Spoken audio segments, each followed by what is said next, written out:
আজকে ওনারা 2 সপ্তাহ ধরে বাংলাদেশে ওনারা বিভিন্ন স্টেক হোল্ডার্স উপজেলা লেভেল থেকে শুরু করে সচিবালয় এখানে ইলেকশন কমিশন সচিবালয়ে যে এক্সচেঞ্জ অফ আইডিয়াস হয়েছে সেটা সম্পর্কে আমাদেরকে ওনাদের ফিডব্যাক দিতে এসছেন। এবং ওনার শেষ কথাটায় শুনেছেন যে সব লেভেলেই একটাই কথা যে ওনারা কমিটমেন্ট আছে for free fair and credible election. এবং এটাই ওনারা খুব সুন্দরভাবে আমাদেরকে বলেছেন যে এখন বাকিটুকু সময়ের ব্যাপার যেন এই জিনিসটা হয়।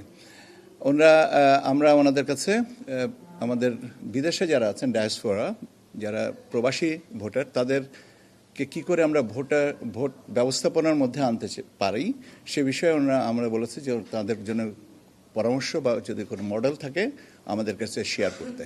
এবং ওনারা বলেছেন যে এটা ওনারা বিবেচনায় রাখবেন, কারণ এটা একটা জটিল প্রক্রিয়া।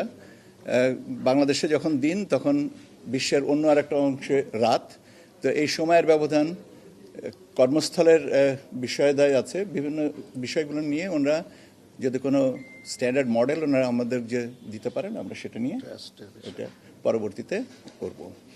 আর একটা হচ্ছে যে ভোটারদের ভিতর আস্থা, যে হ্যাঁ আমি আমার ভোটটা আমি দিতে পারবো, এই বিষয়টার পরে ওনারা বললেন যে এটাও আপনারা দেখবেন। এবং সেক্ষেত্রে যে বিষয়টা অ্যাওয়ারনেস বিল্ডিং,